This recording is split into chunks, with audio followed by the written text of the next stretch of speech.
All right, I'm going to show you section 2.5, implicit differentiation.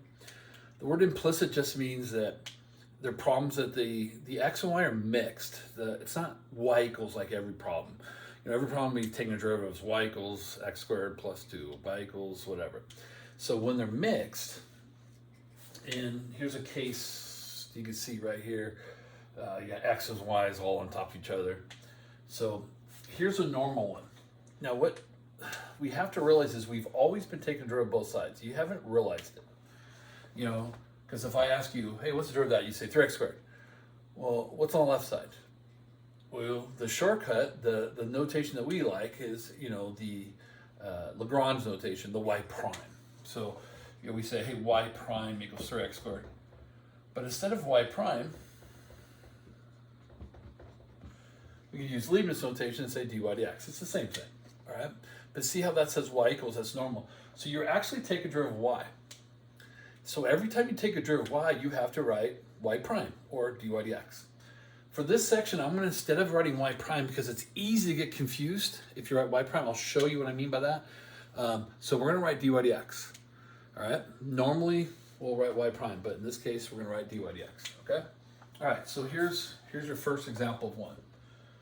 All right, if I take the derivative of this, derivative of x is 1, and then the derivative of this, what's derivative of y cubed? Well, derivative of x cubed is 3x squared. Derivative of y cubed is the same thing. It's 3y squared, but then you have to write dy dx.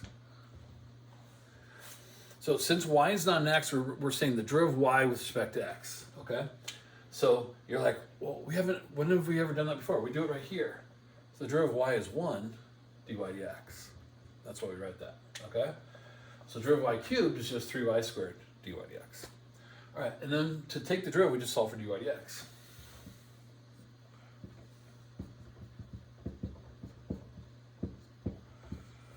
And that's your derivative. And it's still your slope of your tangent line. You just need the y value instead of the x value. Okay? Any questions on that? No? All right. So let's do this. We got a mix. This one's just nasty. All right? So I still have a product, so I'm going to do the product rule because we have variables times variables. I don't care if they're different variables, we have a product rule going on. So derivative of the first times the second plus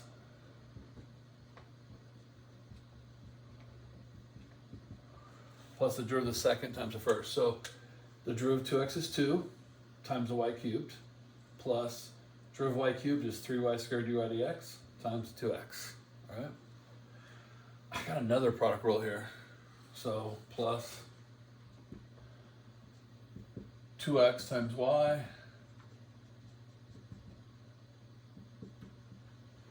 I'm going to go through this one right here. Derivative of the first, derivative of x squared is 2x times the second y. The derivative of y is dy dx, it's 1 dy dx times the first x squared. So another product rule there. Now here I just have derivative of 3x, which is 3. So minus 3 equals 0.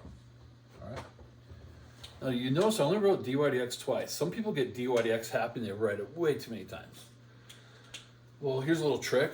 How many y's does the problem start with? 1, 2. That's how many times you'll write dy dx. This one only had 1, so there was just 1. So that's a good rule of thumb, you know, when you got too many, all right? But you only write it, and when I say somebody does too many, they'll put it here too. Every time they write a y. It's only when you take a derivative of the y do you write it, all right? Now we gotta solve for dy dx. So we're gonna leave those on this side. So this little guy cleaned up here will be 6xy squared. This guy right here will just be x squared. And the stuff I'm underlining in red needs to get sent to the other side. So if I send that 3 over, the 2xy, and that, doesn't matter what order you send all those over to the other side. Obviously, if they're minus, they're going to be plus when you add them over, and if they're plus, they're minus. All right, now, why do we do this? We isolate, when there's more than one dy dx, you isolate them, and to get them by themselves, you factor it out. So you factor out a dy dx.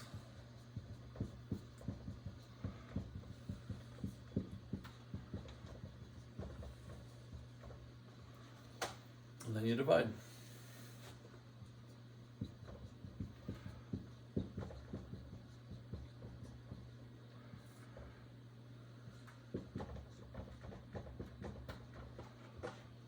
So that is your derivative. That's your slope of your tangent line. Believe it or not. I mean, that was a nasty equation, but that's the slope of the tangent line. So if I have a value that works, I can plug it in and get the slope just the same. All right. So that's probably the harsh one you'd ever see, but I just want to show that to you. That's an implicit differentiation. Every time you take a derivative of y, you have to write d by dx. All right. I got something else to show you. I'm going to show you this problem.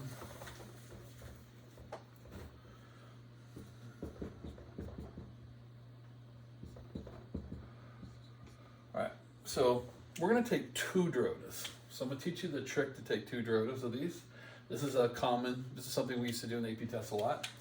All right, so derivative 3x squared 6x, we get 2y dy dx equals 0. We need to solve for dy dx so we get the first derivative done. All right. So I'm going to send the 6x over. Then I divide by 2y. All right, so the 6 and 2 cancel be 3, so I get negative 3x over y. All right, now that's derivative number 1, which is still the slope of the tangent line. All right, let me erase all this.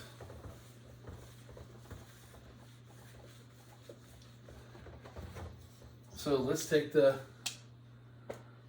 derivative of this or the second derivative. All right, now remember, you're always thinking derivative both sides. Well, we learned from Leibniz the derivative of the first derivative. That was his notation, right? That's our second derivative.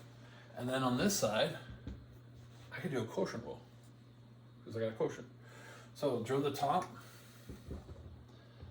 times the bottom, no big deal so far, minus, well, the derivative of y, remember we have to write 1 dy dx times the top all over the bottom squared. All right. So when you take a second derivative, you got y's in it, so dy dx pops up again. And they'll always tell us, hey, write the second derivative in terms of x and y. The words in terms of means they should only see x and y, not dx and dy and all that stuff. All right, so here's what we can do. Dy dx is that. So I can take that and replace it, because that's what dy dx equals. So that'll get rid of it, and I'll have only x's and y's. So up here, I have that makes plus times this, which is negative 3x over y. Let me show a little cleanup step here. That is minus.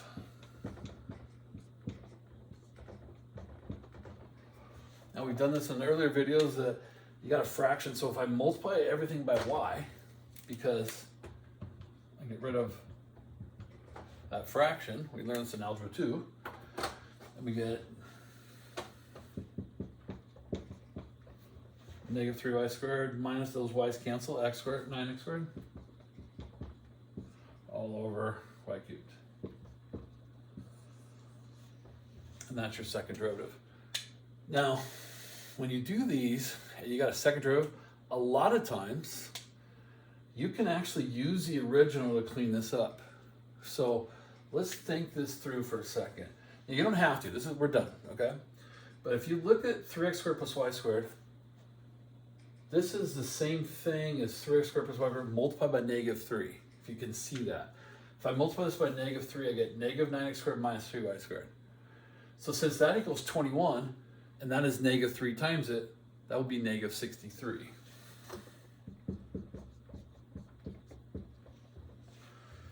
All right, so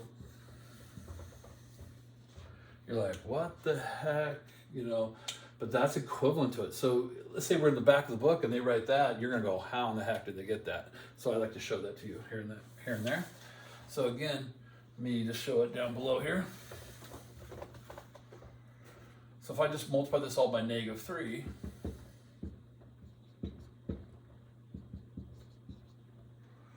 9 equals negative 63, so I just replace it. Same thing. Okay? And that's all we're doing. All right, so that's implicit differentiation and also how to do two derivative of implicit.